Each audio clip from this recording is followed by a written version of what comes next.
Latinos in Acción with Yesenia Taveras is your local program for information in education, health, laws, business, and more. Latinos in Acción is the only program for the Latin community in Delaware.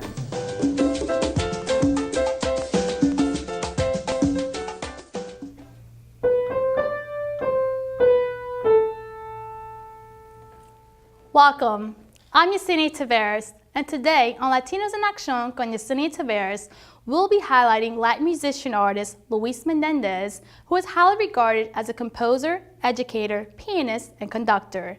Luis Menendez performed a free concert here at the Christina Cultural Arts Center to a group of young children, and Latinos in Acción was there to capture it. Luis Menendez has earned a reputation for exceptionally sensitive and powerfully dramatic musicianship at the podium as an opera conductor, on stage collaborating in recital, and at the piano as a vocal coach. I've always been able to collaborate with people as a musician, and I enjoy making music alone and doing my solo piano work, but I think what's really satisfying is when you meet somebody or a group of somebodies and you start making music with them and things click and you start communicating at a different level that is much more satisfying than, say, locking yourself up in a room and doing your own thing. Originally from Manhattan, New York, Latin musician Luis Menendez has conducted more than 140 opera productions in the United States, Europe, Israel, and Japan.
I was very fortunate to have a high school teacher who recognized that I had some gifts and I had taught myself how to play piano. And she approached my parents and said, "Your son needs piano lessons." And I know we could not afford it at the time, but my choir director, actually, I'm sure, helped arrange so that I could afford to take piano lessons in the beginning. And I'm very blessed because of that. It was amazing. I would not be where I am today if it wasn't for that high school teacher. But I think I was very self-motivated in the beginning. I did teach myself how to read music. I taught myself how to play the piano by finding a bunch of books in the bench of the piano that we got when some neighbors moved away out of town. The short story of that is I used to go over and just pick out tunes in their garage on this beat-up old piano. And when they were leaving town and they were moving, they said, "Would your son like to have our piano because he's the only one that ever plays on it?" I said, "Please, yes, please." And so we got this piano. In the bench was a whole bunch of books on how to study piano, and so I just read them. Menendez served on both faculties of the Curtis Institute of Music and the Academy of Vocal Arts for a number of years after his graduate studies at Temple University. Yeah, I've spent most of the last 20 years of my career in educating and passing the torch. I was very fortunate early on to work with some really great pianists, some really great musicians of all sorts. And now I love inspiring kids the way that my teachers had inspired me. And I teach a lot.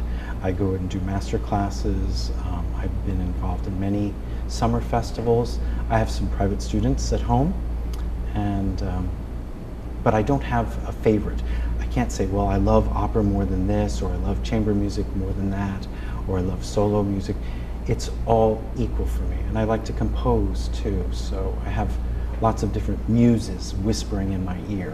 At the Christina Cultural Arts Center in downtown Wilmington, Menendez was able to inspire a group of young kids through his free performance.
The only thing I hope to gain is if one of those kids out there, something clicked with them, and it is actually in them that they are able to get the confidence together to believe in whatever it is they are dreaming in and follow their dreams. That is the most exciting thing for me. That would be a great goal to have for today's thing.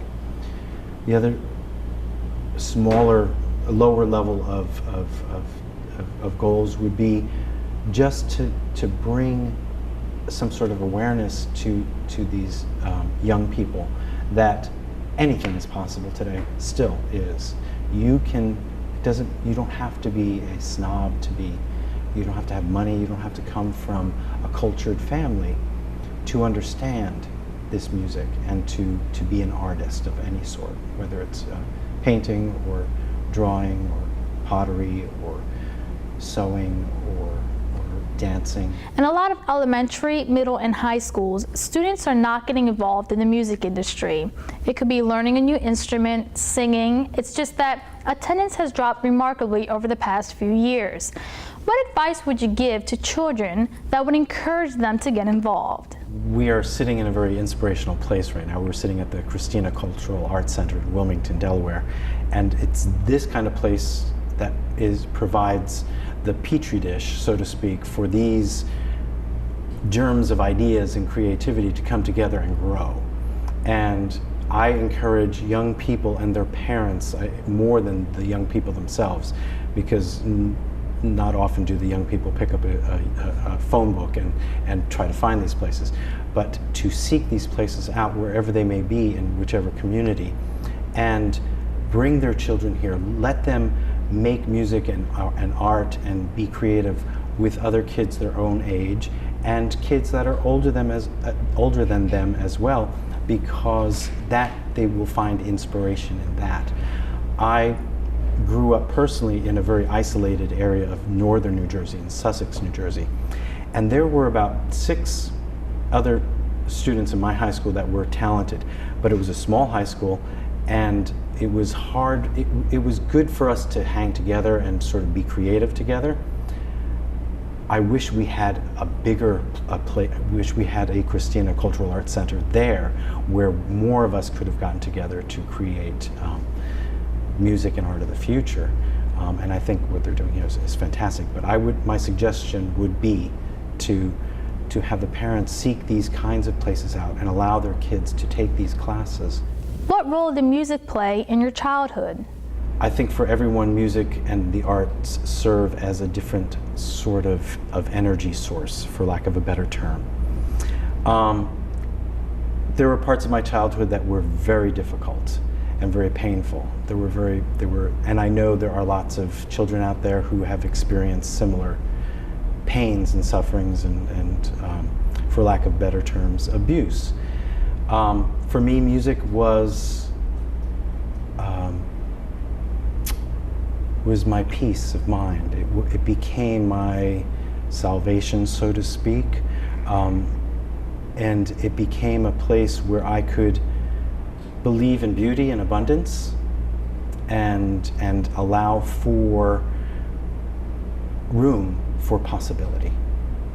And I still believe that today. I believe when I sit down and play the piano, I go to a place that is uninhabited by these demons of the past and annoyances of the present that we have in our society.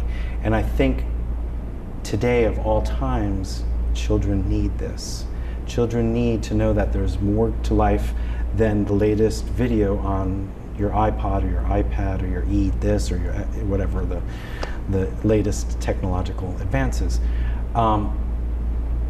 That sitting down and making music, creating a sound that is acoustic, that is a sound that you can feel, something that is visceral, that actually vibrates through you, and not is created electronically through a amplification system. This is a level of communication that needs to be nourished, and I believe once the students experience it, they are transported to another place. Beyond the simple pleasures associated with music, it is also important to think about the other benefits music provides. You learn to solve problems in this industry, in this business of music. You learn to solve mathematical problems. It's been proven that you can deal with math problems easier when you learn music. There was a professional football team, I can't quote which one it was because I don't remember right now, that tried giving the football team ballet for a year. And injuries went down like 72% that season, just because the football players all of a sudden became more flexible. So when they fell, they didn't break something. There's so many pluses to this industry in the real world and other aspects of the world that are just numerous. The problem-solving thing is very important. Figuring out which finger goes where, and then once you figure that out, it's like, okay, on to the next problem, and you have a sense of accomplishment.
That was the highlight of today's show. If you have a great story idea or event you would like featured on Latinos in Acción con Yesenia Tavares, send me an email or give me a call at 302-576-2119.